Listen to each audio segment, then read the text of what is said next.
안녕하세요. 저는 사랑을 믿지 않는 50대 남자입니다. 전처에게 배신당한 뒤로 사랑이란 게 얼마나 허황되고 부질없는 감정인지 알게 됐죠. 오늘은 전처의 기막힌 악행을 낱낱이 알리고자 이렇게 썰밤의 문을 두드리게 됐는데요. 소름 끼치는 반전이 기다리고 있으니 꼭 끝까지 들어주세요. 제 인생에서 가장 큰 사건을 꼽으라고 한다면 부모님의 교통사고가 아닐까 싶어요.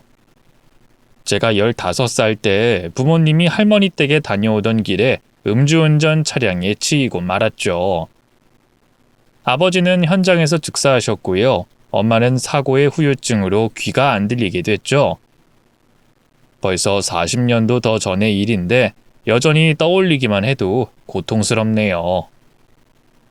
그 사고로 저희 가족은 풍비박산이 났어요. 엄마는 아버지를 잃은 상실감, 홀로 살아남았다는 죄책감, 갑작스럽게 청각장애인이 되어버린 현실과 싸워야 했어요. 당연히 저와 4살 터울의 누나를 신경 쓸 여력이 없었고요. 저희 남매는 외할머니 손에서 자랐죠. 엄마가 원망스럽기보다는 불쌍했어요. 하루빨리 어른이 돼 제가 지켜주고 싶었죠. 그래서 이 악물고 죽어라 공부했어요. 학생인 제가 할 수 있는 건 그것밖에 없었으니까요. 덕분에 저는 서울에 있는 명문대에 한 번에 합격할 수 있었고요. 졸업 후 저희 지역에서 제일 유명한 대기업에 들어갈 수 있었습니다. 시간이 흐를수록 엄마의 상태도 점점 좋아졌어요. 귀가 안 들리는 생활도 익숙해지셨고요. 저희 남매를 그간 돌보지 못했다는 죄책감 때문인지 집안 살림도 열심히 챙기셨죠. 또 나이 30이 넘도록 결혼은커녕 여자도 만나지 않는 아들에게 부지런히 잔소리도 하셨네요. 그쯤 저는 야근과 주말 출근을 밥 먹듯이 하고 있었어요. 회사가 해외 진출을 시작하면서 일이 무진장 많아졌거든요. 결혼한 동기들은 육아다 뭐다 바빠서 저만큼 일할 수가 없었죠. 덕분에 동기들 중 제일 먼저 대리를 달 수 있었는데 엄마는 기쁜 한편으론 걱정이 됐던가 봐요. 어느 날 저를 붙잡고 수화로 깜짝 놀랄 말씀을 하시더군요. 영철아, 혹시 내가 청각장애인이라서 여자들이 안 만나주는 거냐? 요즘 아가씨들 워낙 똑부러져서 조금이라도 하자 있는 집엔 시집 안 오려고 한다던데. 엄마의 말에 심장이 쿵 내려앉더라고요. 엄마가 설마 그런 생각까지 할 줄은 꿈에도 몰랐거든요. 아유 엄마, 그게 무슨 말도 안 되는 소리야. 그냥 내가 여자에 관심이 없어서 그런 거지. 밖에 나가면 나도 나름 인기 있어. 만나고 싶다는 여자가 줄을 섰다고. 제 허풍에 엄마의 얼굴이 그제야 좀 편안해졌어요. 그럼 얼른 괜찮은 아가씨 한 명 만나서 연애도 하고 장가도 가야지. 네가 언제까지 청춘일 줄 알아? 2세 생각하면 지금부터 부지런히 만나야 돼. 알겠어. 내가 알아서 할 테니까 걱정하지 마. 귀찮다는 듯 대답했지만 내심 엄마가 자기를 집안의 하자처럼 여기는 게 마음 아프더라고요. 누구라도 좀 만나는 신용을 하긴 해야겠다 싶더군요. 그런데 참 타이밍 한번 기가 막히죠? 그 일이 있고 한 일주일쯤 지났을까요? 글쎄 같은 회사 여직원에게 고백을 받았지 뭡니까? 경영지원팀에서 일하는 계약직 경리였는데요. 처음 입사할 때부터 저를 좋아했다고 하더군요. 믿기질 않았어요. 도대체 왜 저를... 우리 오며 가며 인사 정도나 하는 사이였잖아요. 미정 씨랑 길게 얘기 나눠본 기억도 별로 없는데. 얼떨떨해하는 저를 향해 그녀가 수줍게 입을 열었어요. 대리님은 기억 못하실 줄 알았어요. 제가 이 회사 막 들어왔을 때 월급 정산 실수한 적 있거든요. 저 때문에 아예 월급을 제 날짜에 못 받은 직원들도 있었는데 그 중에 한 명이 대리님이었죠. 근데 대리님은 화도 안 내고 괜찮다면서 웃어줬어요. 오히려 너무 미안해하지 말라면서 커피도 한 잔 뽑아다 주셨죠. 기억 안 나세요? 그러고 보니 그랬던 것 같기도 한데. 그때부터 대리님한테 계속 눈길이 갔어요. 여직원들이 정수기 못 갈아서 낑낑대고 있으면 대신 와서 물 갈아주고 무거운 거 있으면 다 들어주고 참 좋은 사람이다 싶었죠. 그녀의 칭찬에 얼굴이 절로 화끈거리더라고요.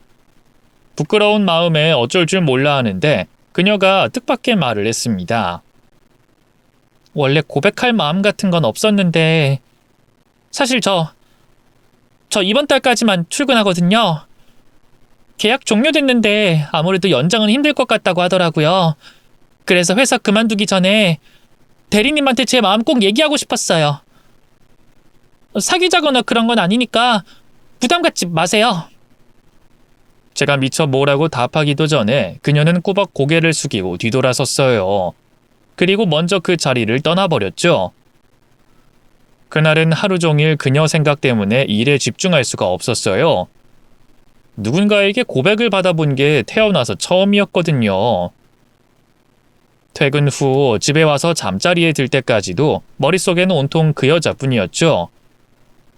나를 좋아하는 누군가가 있다는 게 신기했어요. 전 빈말로라도 잘생겼다고 할 수 없는 외모였고 키도 대한민국 남성 평균 키에 한참 못 미쳤거든요. 반면 그녀는 계약직 사원이었지만 얼굴도 오밀조밀 예쁘장했고요. 나이도 저보다 무려 5살이나 어렸죠. 그 뒤로 저는 자꾸만 그녀를 의식하게 됐어요. 일을 하다가도 자꾸 그녀의 자리로 눈길이 가고 그녀가 다가와 업무 자료를 요청할 때도 가슴이 떨렸죠. 그녀의 퇴직일이 다가올수록 아쉽고 조급함이 들더군요. 맞아요. 어느새 저도 그녀에게 이성적인 호감을 갖게 된 거예요. 결국 저는 없던 용기를 끌어모아 그녀에게 사귀자고 고백했어요. 나름 꽃다발도 사서 멋지게 말하려고 했는데 어찌나 떨리던지요. 생전 여자 손 한번 잡아본 적 없는 쑥맥답게 말도 더듬거렸죠. 다행히 그런 바보 같고 한심한 고백에도 그녀는 환하게 웃으면서 좋다고 하더군요. 그날 이후 제 삶은 순식간에 꽃피는 봄이 됐어요. 집과 회사밖에 몰랐던 저는 그녀를 만나면서 처음으로 놀이동산도 가봤고요. 영화관, 미술관 같은 문화생활도 즐겼어요. 시간이 흐를수록 여자친구에 대해서도 많이 알게 됐는데요. 그녀는 밝고 활기찬 겉모습과 달리 상처가 많은 사람이었어요. 어릴 때 부모님이 이혼하는 바람에 엄마와 쭉 둘이서만 살았다고 하더군요. 경제적인 형편도 그다지 좋지 않았대요. 실은 나 고등학교 졸업장 검정고시로 땄어. 아버지는 이혼했다고 나 몰라라 하고 엄마는 아파서 하루 종일 누워만 있었거든. 학교 다니는 것도 사치였지. 햄버거집 카운터, 신문 배달, 카페. 먹고 살려고 안 해본 일이 없다? 그러다 좀 살만해져서 검정고시 치고 회사 들어갔던 거야. 물론 어딜 가든 계약직 신세였지만. 계약직은 뭐 아무나 하나. 우리 회사 그만두고 들어간 회사에서도 잘하고 있잖아. 자기 대단해. 멋져. 이번에 들어간 회사 잘만 하면 정규직 될 수도 있다고 했거든? 조만간 내부 논의해보고 알려주겠다고 했는데 꼭 됐으면 좋겠어. 자기라면 잘할 거야. 걱정하지 마. 전 진심으로 여자친구를 응원했어요. 하지만 현실의 벽은 생각보다 높고 차가웠죠. 여자친구는 정규직 심사에서 떨어졌고요. 결국 그 회사도 그만둬야 했습니다. 너무 억울해. 이번에 나 대신 정규직 때네 나보다 일도 못하고 불성실하단 말이야. 근데 어리고 예쁘다는 이유만으로 뽑힌 거라고. 그런 회사면 그만두는 게 낫지 뭐. 차라리 잘 됐어. 더 좋은 회사가 분명 있을 거야. 글쎄, 나도 벌써 20대 후반이잖아. 이젠 계약직으로 들어가는 것도 힘들 나이야. 언제까지 이렇게 살아야 하는 걸까? 차라리 집에서 살림이나 하고 싶어. 내 친구들도 다들 결혼해서 잘 사는데. 원래 여자친구는 일찍 가정을 꾸리고 싶어 했어요. 어릴 때 부모님이 이혼하신 게 트라우마가 됐던 걸까요?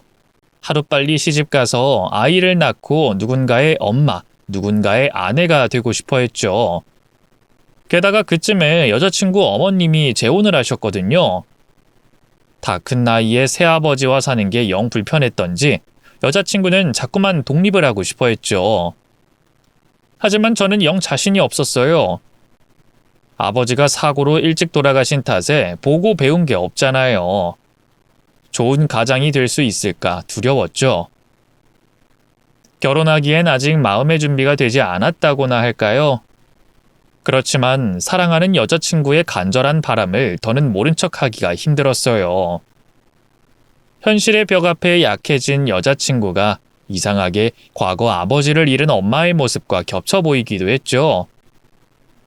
보호 본능이 일면서 제가 지켜줘야겠다는 생각이 들더라고요. 오랜 고민 끝에 저는 여자친구에게 말했어요. 이제 다른 회사 알아볼 필요 없어. 나랑 결혼하자, 미정아. 내가 너 책임질게. 제 말에 여자친구는 깜짝 놀라면서도 기뻐했어요. 정말? 드디어 결심이 선 거야? 그래. 나도 나이가 있는데 애기 키우려면 이제 슬슬 결혼해야지. 근데 자기도 알다시피 우리 엄마 귀가 불편하거든? 그럼 알지. 그게 왜? 누나도 이미 시집가서 출가 외인이고 내가 엄마를 평생 모셔야 해. 결혼해도 당연히 같이 살 거고. 괜찮을까? 아, 그래? 생각지도 못한 말이었는지 여자친구의 표정이 일순 어두워졌어요. 그럼 자기는 내가 어머님 모시고 살기 싫다고 하면 결혼 안 하겠다는 거지? 나보다 어머님이 우선이라는 거네? 그런 게 아니라 우리 엄마가 혼자 살 수 있는 분이 아니잖아. 귀 때문에. 자기가 이해를 좀 해줬으면 한다는 거지. 한참 고민하던 여자친구는 이내 결심한 듯 입을 열었어요. 그래. 당신 어머님이라면 분명 좋은 분일 테니까. 나도 잘 모실 수 있도록 노력할게. 고마워. 역시 내가 고른 여자야. 참나. 말로만? 결혼해서 내가 진짜 잘할게, 자기야. 사랑해.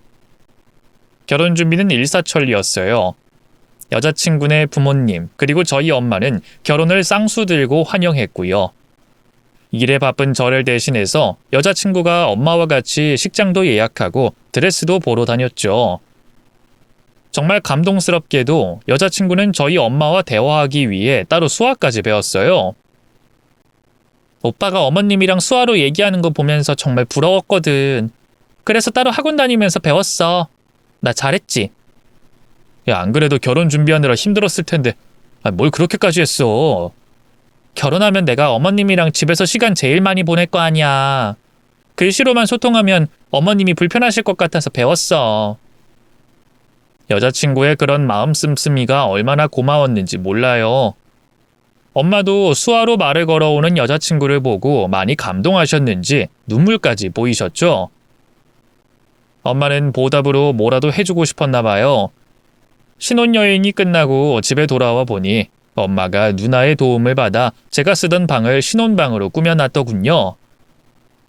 가구는 물론 커튼이나 이불 커버 같은 작은 부분까지 아내의 취향에 맞춰져 있었죠. 아내는 눈물까지 글썽이며 기뻐했어요. 어쩜 어머님, 이렇게까지 안 해주셔도 되는데. 저 거의 맨몸으로 시집 온 거나 다름없잖아요. 그런데도 이렇게 정말 너무 감사해요. 감동받아서 혼자 말을 쏟아내던 아내는 뒤늦게 아차 싶었는지 서툰 수화로 엄마에게 마음을 전했어요. 엄마도 그걸 보고 수화로 화답했죠. 그런 둘을 보고 있자니 어찌나 기분이 좋던지요. 그때만 해도 제 앞날은 장밋빛 같았어요. 제 결혼 생활에 행복만 가득할 것을 믿어 의심치 않았죠. 결혼한 지 3년쯤 됐을 때 위기가 찾아왔어요. 그쯤 저희 부부는 임신을 위해 부단히 노력하고 있었는데요. 무슨 문제가 있는 건지 좀처럼 아기는 찾아와 주지 않았어요. 결국 난임병원을 갈까 했지만 아내는 꺼림직해 하더군요. 난 싫어. 인공수정이나 그런 걸로 아기 낳으면 잘못될 가능성도 크다는데. 에이, 요즘 세상에 그런 게 어딨어. 기형아 검사며 뭐며 그런 것도 다 미리 하는데 걱정하지 마. 어쨌든 자연 임신이 제일 좋은 거잖아. 우리 조금만 더 기다려보자, 응? 벌써부터 병원 다니고 싶진 않아. 제가 적은 나이가 아니었던 만큼 초조했던 게 사실이에요. 하지만 아내의 뜻이 그렇다니 제가 더 강요할 수가 없더라고요. 결국 좀 더 기다려보기로 했죠. 하지만 그런 기다림 자체가 아내에겐 부담이 됐던 걸까요? 언젠가부터 아내는 집안일도 게을리하기 시작했고요. 점차 짜증이 늘어갔어요. 문화센터에서 독서 모임인가 뭔가를 시작해 친구를 사귀더니만 자꾸 밖으로 돌기 시작했죠. 오죽 속이 답답하면 저럴까 싶어서 그냥 놔뒀어요. 오히려 친구들과 재밌게 놀라고 따로 용돈을 챙겨주기도 했고요. 1박 2일로 여행을 보내주기도 했죠. 아내가 밖으로 돌기 시작하면서 은근슬쩍 저희 엄마에게 집안일을 미룬다는 걸 알았지만 내색하지 않았네요. 대신 아내와 상의해 일주일에 3번 가사 도우미를 쓰기로 했죠. 아내든 엄마든 고생하지 않았으면 했으니까요. 그런데 아내는 그게 내심 못마땅했나 봐요. 당신이 아무리 돈을 잘 벌어봤자 월급쟁인데 가사 도우미를 쓸 정도는 아니지 않아? 요즘 당신 친구들하고 모임한다고 바빠져서 통 집안일을 못하고 있잖아. 결국 집에 있는 우리 엄마가 하게 되는데 엄마 귀도 불편하고 허리랑 무릎도 약하셔서 말은 안 해도 많이 부담되실 거야.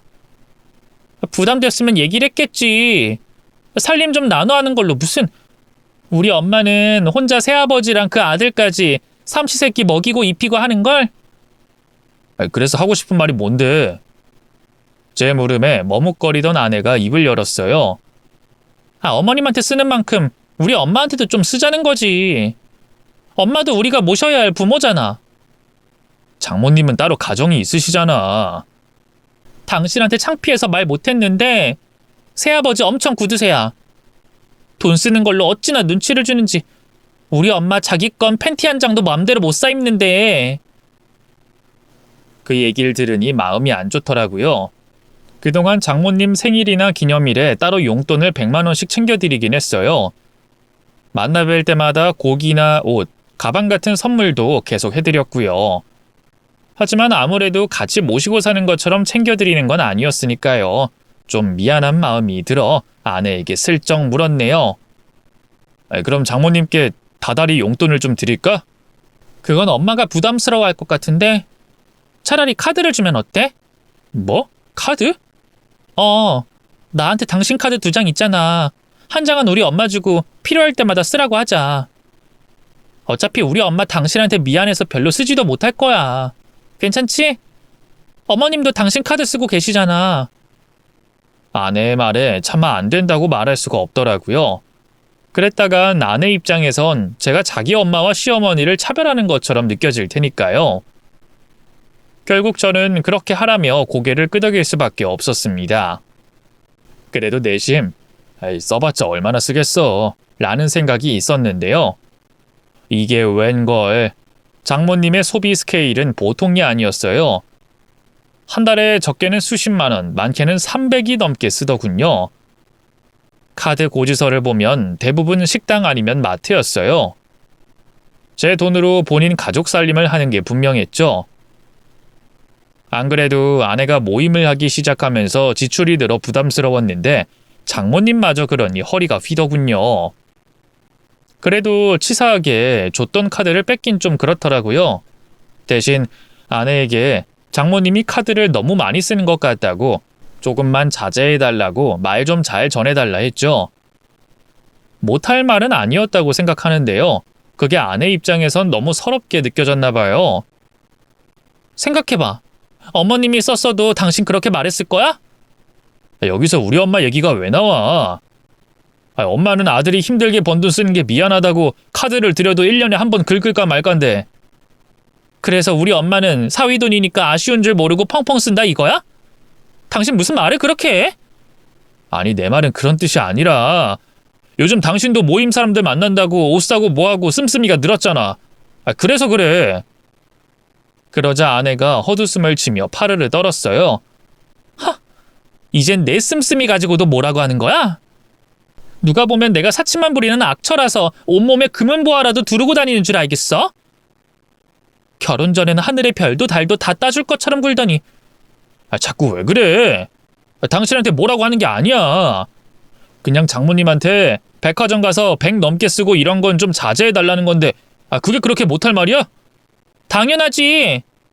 우리 엄마가 당신이 카드 줬다니까 얼마나 고마워하고 미안해했는데 하도 눈치 봐서 내가 그러지 말라고 당신이 마음껏 쓰라고 했다고 얘기했단 말이야.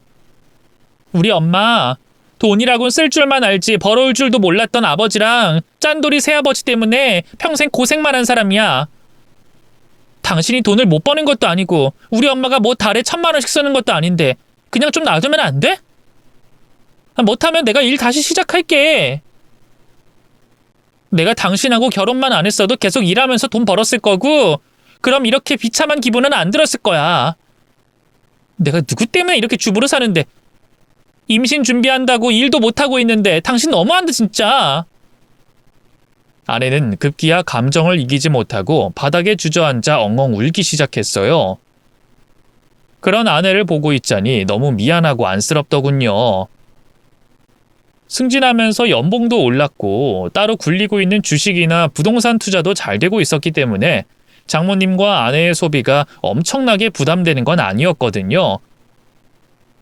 제가 좀 더 야근하고 투자처를 늘리면 될 일이었죠. 결국 저는 아내를 달래며 미안하다고 사과했고요. 장모님과 아내의 돈 씀씀이에 대해 더는 왈가왈부하지 않겠다고 했죠. 그 뒤로 아내와 장모님의 소비는 더욱더 커졌어요.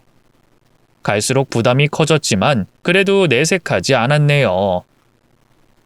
애가 생기면 그때부턴 또 애한테 들어가는 돈이 많아지니까 그때 다시 얘기를 나눠야겠다 싶었죠. 그러던 어느 날이었어요. 회사에서 갑작스럽게 해외 출장이 잡혀 사흘간 집을 비워야 했죠. 아무래도 엄마 귀가 불편하니까 걱정이 되더라고요. 그래서 아내에게 제가 출장 가 있는 동안은 모임 나가지 말라고 신신당부한 뒤 출장길에 올랐네요. 해외 공장을 둘러보고 현지 직원들과 이것저것 일 얘기를 하다 보니 시간이 화살같이 흘러갔어요. 그래도 좀 숨 돌리며 맥주 한잔 할 짬은 있을 줄 알았는데 잠잘 시간도 없더군요. 간신히 모든 일정을 소화하고 귀국했을 땐 온몸이 파김치가 된 상태였죠. 술 한잔 하자는 동료를 뿌리치고 바로 집으로 향했네요. 목욕하고 아내가 차려준 저녁을 먹고 있자니 천국이 따로 없더군요. 그런데 그날따라 유독 엄마 표정이 좋지 않았어요.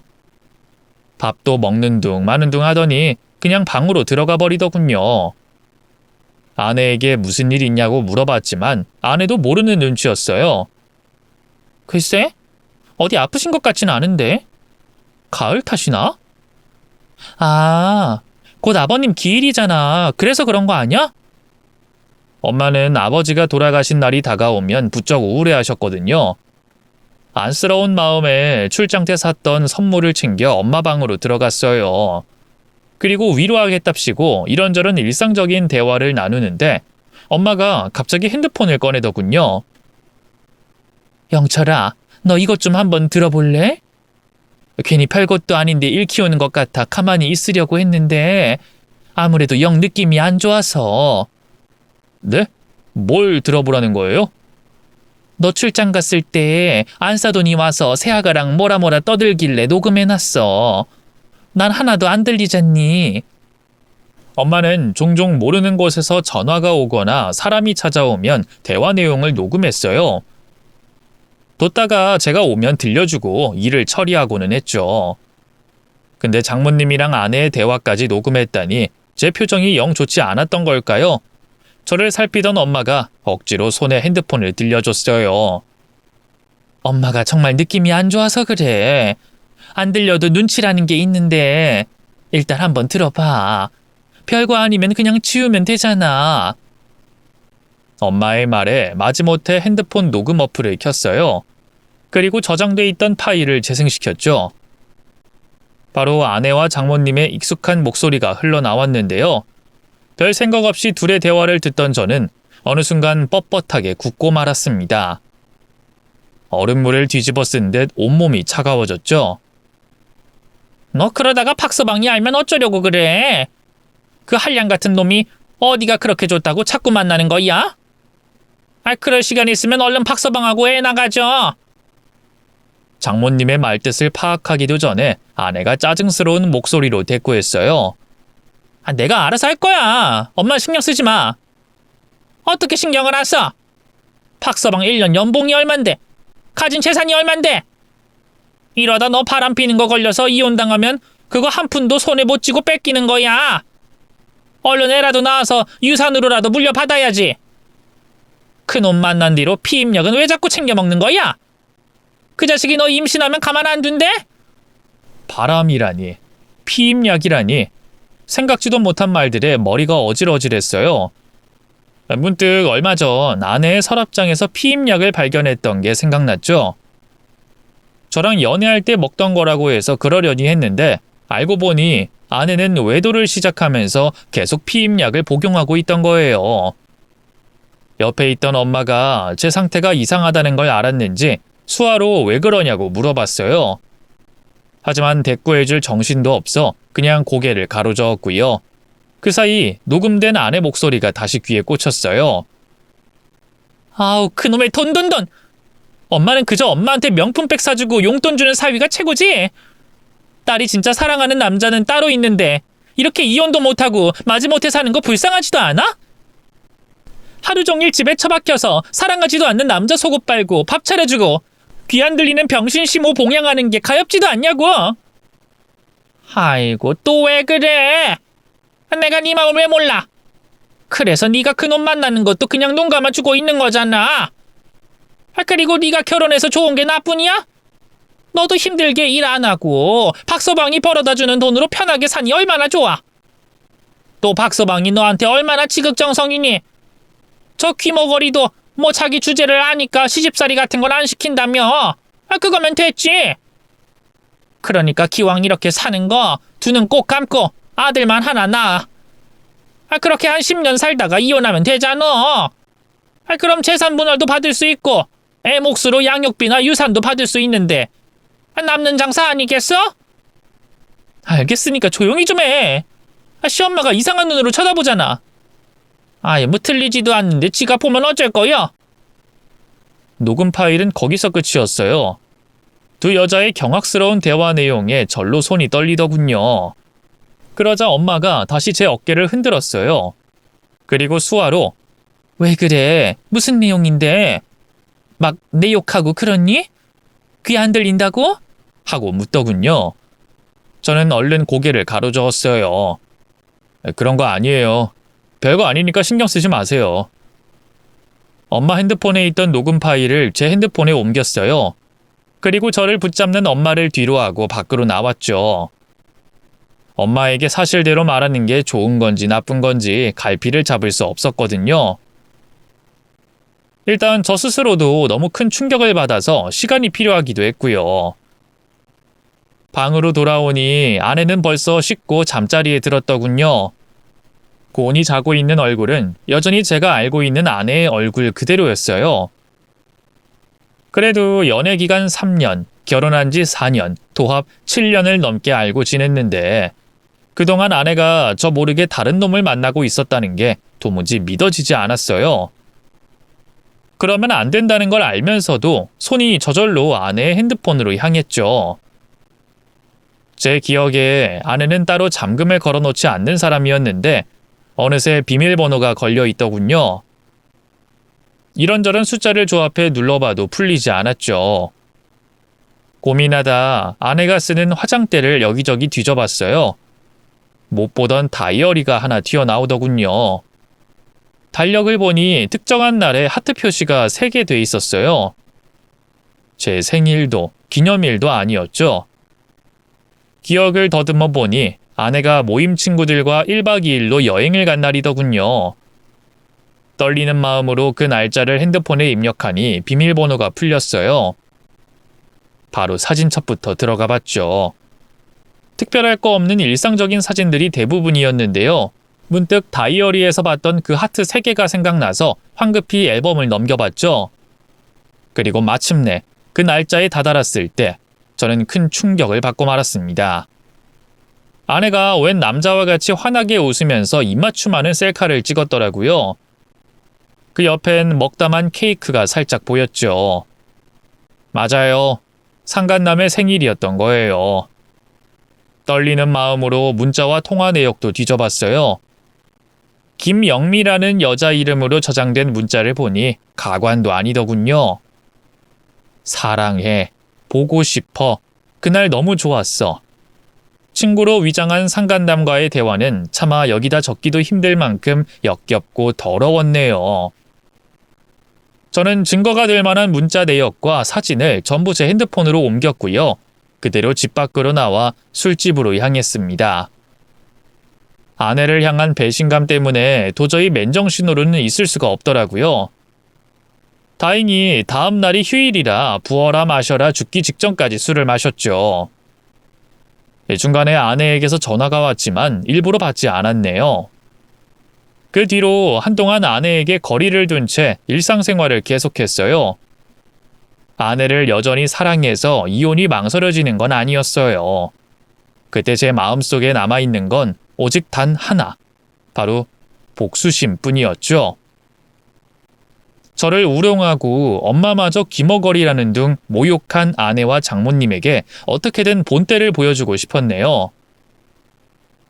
바보 같다며 손가락질하는 분들이 계실지도 모르겠어요.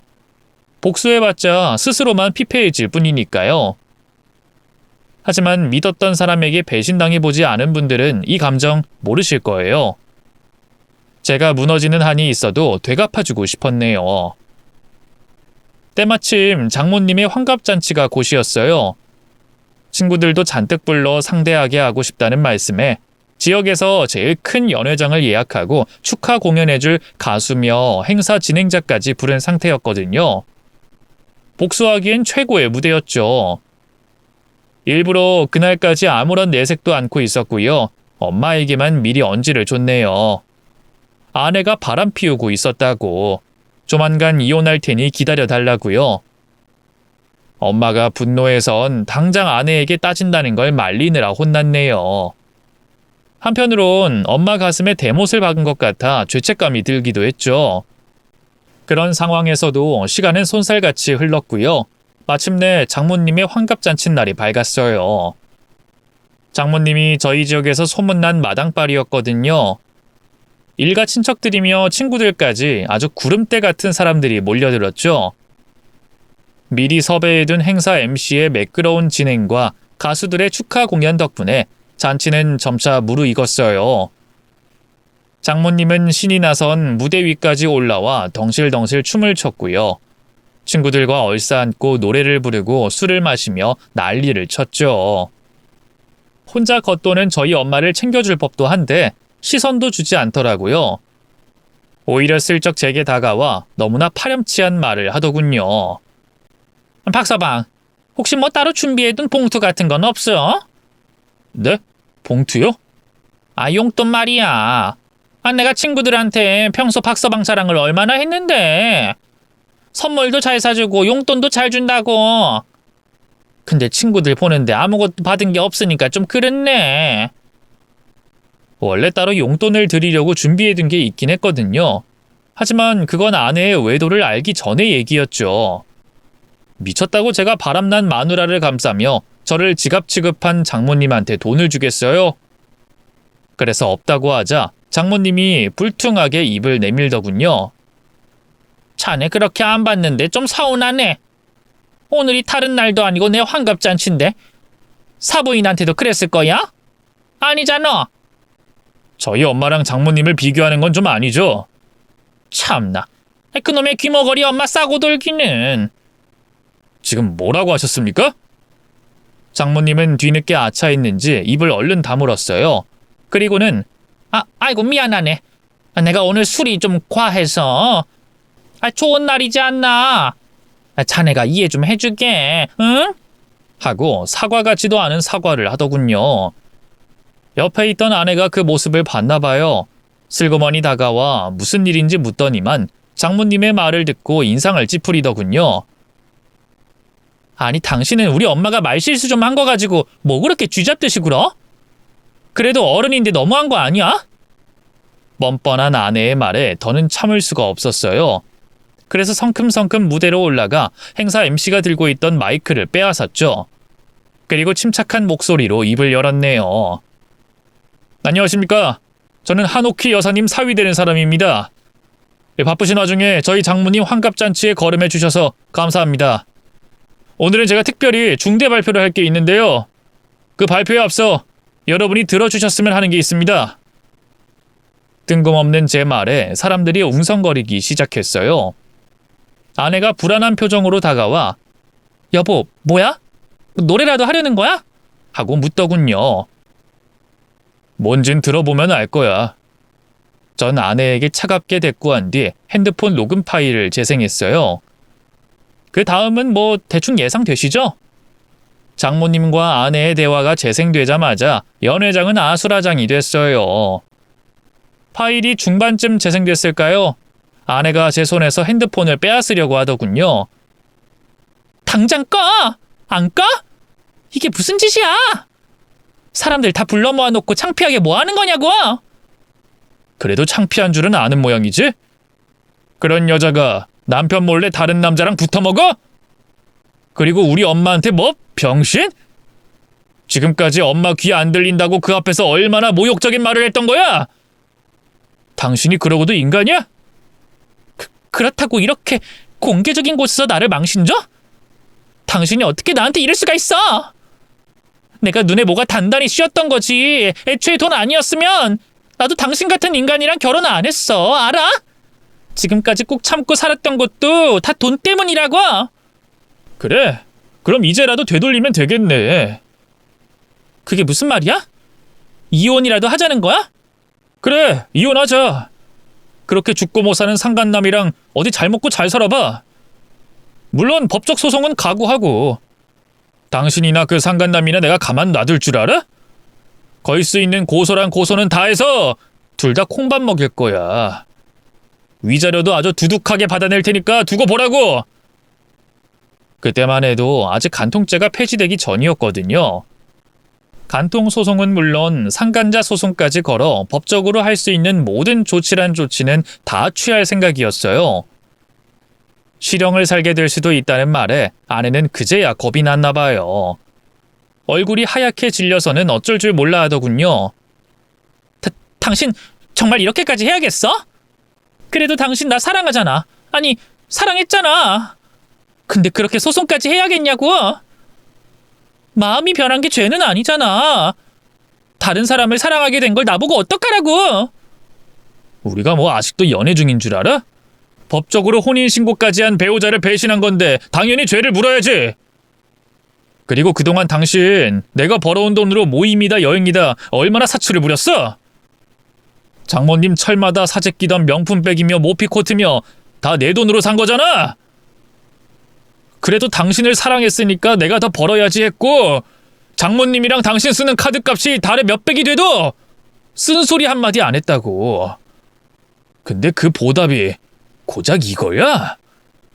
제 말에 아내는 아무 말도 못했어요. 당연하죠. 자기가 뭐 잘한 게 있어야 입이라도 떼보죠. 그런 저희 둘의 다툼을 지켜보던 사람들은 어느새 아내를 손가락질하기 시작했어요. 그 중 한 사람이 못 참겠던지 아이고 여자가 100번 잘못했네. 얼른 무릎 꿇고 빌어요. 하면서 소리치더군요. 그러자 다른 사람들도 기다렸다는 듯이 아내에게 얼른 용서를 빌라며 다그쳤어요. 세상에, 미정이 너 그렇게 안 봤는데 어떻게 안 여자가 돼서 다른 남자랑 바람이 나? 아유, 그러니까 말이야. 옛날 같았으면 마을 사람들한테 돌 맞고 쫓겨났을 텐데. 세상이 말세야 말세. 사람들의 비난에 아내의 얼굴이 점점 시뻘개졌어요.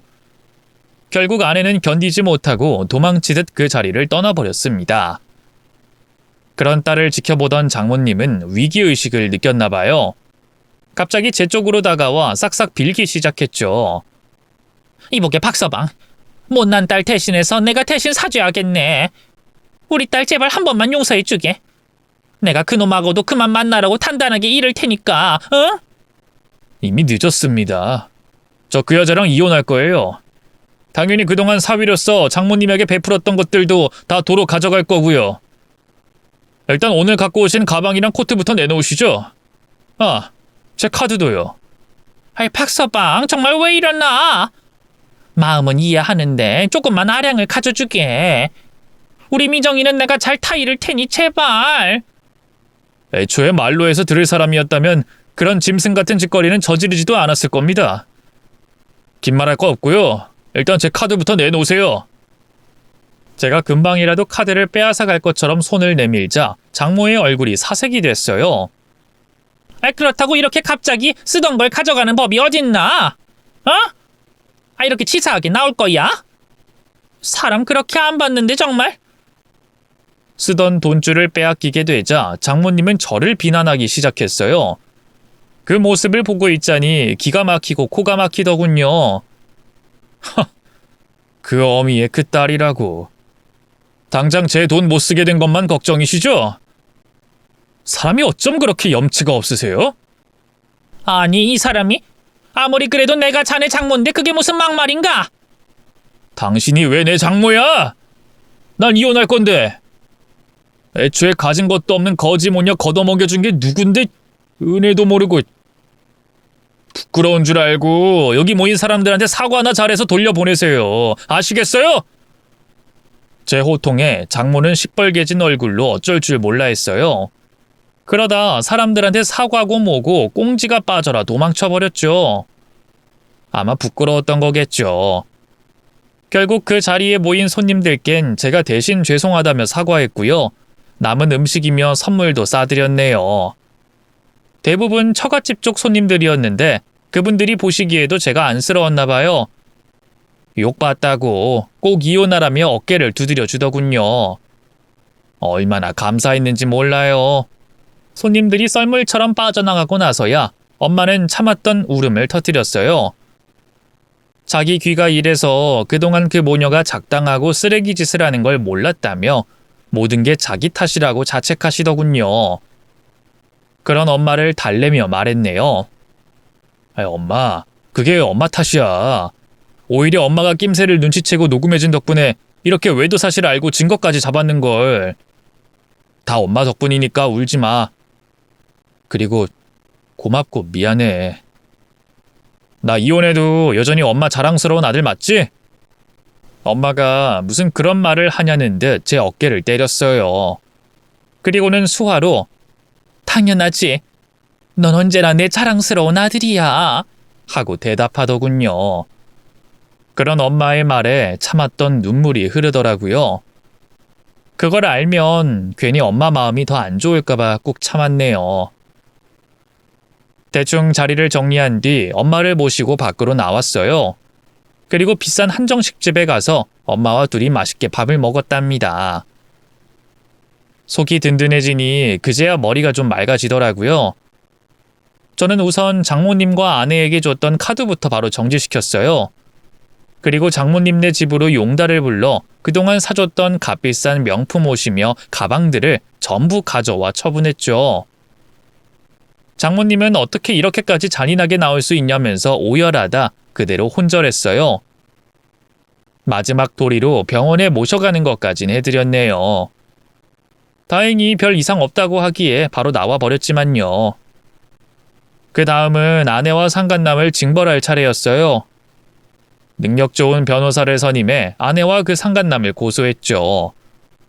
외도의 증거가 너무 확실했기 때문에 법적 다툼은 당연히 제 승리로 끝났고요. 아내와 상간남은 비록 실형이 나오진 않았지만 제게 어마어마한 위자료를 물어주게 됐습니다. 그 일로 상간남은 아내에게 엄청 뭐라고 한 모양이에요. 알고 보니 그 자식은 아내의 전 남자친구였는데요. 쓰레기 같은 삶을 사는 놈이더군요. 허우대만 멀쩡할 뿐 생전 제 손으로 돈 한 번 벌어본 적 없고 여자들 등이나 쳐먹으면서 사는 양아치였어요. 그것도 나이가 들어 영 신통치가 않으니 뒤늦게 사업하겠답시고 일만 벌였다가 진 빚만 수억에 달했고요. 전처는 상황이 그렇게 되고 나서야 현실을 깨달았나 봐요. 어느 날 저를 찾아와선 제발 자기를 용서해달라고 빌더군요. 여보, 나 그 인간이랑 헤어졌어. 내가 잠깐 미쳤었나 봐. 어떻게 당신을 두고 그런 한심한 놈이랑... 내가 사랑한 건 당신뿐이야. 제발 나 좀 다시 받아주라. 응? 울며불며 비는데 옛날 같았으면 가련해 보였을 그 모습이 너무나 혐오스럽기만 하더군요. 이미 전처에게 단 한 줌의 애정도 남아있지 않았기 때문이겠죠. 그래서 매달리는 전처를 야멸차게 쳐내며 말했네요. 이제 와서 그게 무슨 개소리야. 왜? 고급 아파트에서 살다가 지하 단칸방으로 쫓겨나니까 그제야 현실 인식이 좀 돼? 흥청망청 맘껏 쓰던 내 카드가 없으니까 아쉬워졌어? 그런 거 아니야. 내가 정말 입이 10개라도 할 말이 없는 건 맞는데 당신에 대한 내 사랑까지 의심하지 말아주라. 사랑? 웃기고 있네. 네가 한 건 사랑이 아니야. 사랑했다면 나한테 그렇게까지 잔인하게 굴 수 없었지. 넌 그냥 나를 이용해 먹기 좋은 호구, 돈 나오는 통장 그 이상으로는 취급도 안 했어. 더는 말 섞기도 싫으니까 당장 꺼져. 그리고 위자료는 무슨 수를 써서라도 내놔. 안 그럼 당신이 가는 곳곳마다 당신이 한 더러운 짓거리 다 알릴 테니까 알겠어? 여보, 나 이제 갈 곳도 없어. 제발 나 좀 다시 받아주라. 응? 꺼지라고 했지? 경찰 불러야 정신 차릴 거야? 생전 다정하게만 굴던 제가 그렇게 나오자 전처는 겁을 먹었나 봐요. 그대로 꽁지가 빠져라 도망쳤고요. 그 뒤로 한 번도 찾아오지 않았어요. 간간히 전화가 오긴 했는데요. 싸그리 무시하자 언젠가부터는 더는 연락도 하지 않더군요. 그 뒤로 전처와 상간남의 삶은 나락에 치달았어요. 공통 지인에게 전해 들은 바로 그 상간남은 무슨 사고를 쳐서 결국 감옥에 들어갔고요. 전처는 그 상간남과 완전히 끝을 내고 다시 자기 엄마 집으로 들어갔다 하더군요. 하지만 이미 바람 핑계에 좁은 지역사회에 소문이 날 대로 났잖아요. 결국 장모님은 재혼한 남편에게 이혼당했고요. 모녀 둘이 쫓겨나 단칸방을 전전하며 살고 있다 하더군요. 요즘은 전처가 남의 집 살이하는 걸로 입에 풀칠하며 사는 것 같더라고요. 한때 사랑했던 여자인 만큼 씁쓸한 기분이 드는 게 사실인데요. 이젠 남보다도 못한 사이가 된 만큼 더는 신경 쓰지 않으려고 합니다. 반면 저는 이혼 후 더 잘 살고 있어요. 회사에서도 능력을 인정받아 몇 년 전 부장으로 승진했고요. 따로 재테크 공부를 해둔 덕에 자산도 안정적으로 불려가고 있습니다. 투자 목적으로 사뒀던 상가 건물이 얼마 전 재개발로 크게 오르면서 사실 더는 일하지 않아도 될 정도로 부자가 됐거든요. 그래서 최근엔 진지하게 퇴사도 고민 중이에요. 요즘은 파이어족이라고 해서 젊은 나이에 일찌감치 돈을 모으고 자발적인 은퇴를 하는 사람들이 많잖아요. 저도 슬슬 제 2의 인생을 준비할 때인 것 같아요. 일 때문에 바빠서 미뤄뒀던 취미 생활도 즐기고 엄마 모시고 여기저기 여행도 다니면서 살까 합니다. 엄마는 제가 지금이라도 새 장가 들길 바라시지만 글쎄요. 전처에게 너무 크게 되어서일까요? 누군가와 새 가정을 꾸리고 싶은 마음이 더는 없어요. 인생이란 게 어디로 흘러갈지 예측할 수 없는 물살과 같기에 이래 놓고도 또 좋은 짝을 만나 결혼할지도 모르겠지만요. 어쨌든 지금은 혼자인 이 상태로 너무 만족하고 있습니다. 둘이라고 해서 2배로 더 행복한 건 아니잖아요. 썰밤 구독자님들은 어떻게 생각하시나요? 긴 얘기 들어주셔서 고맙습니다. 늘 건강하세요.